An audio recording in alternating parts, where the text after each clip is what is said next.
Поради тоа што не ги доставиле годишните извештаи за работењето, деновиве техничката министерка за труд и социјална политика Фросина Ременски ја сменила директорката на Центарот за социјална работа во Кочани.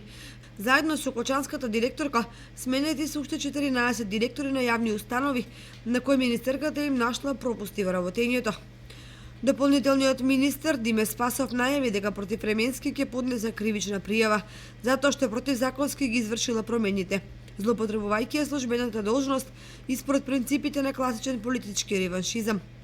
При тоа министерката Ременски го прекршила и законот за влада, бидејќи сите решенија за сменување морало да бидат подпишани и од дополнителниот министер, што не било запазено.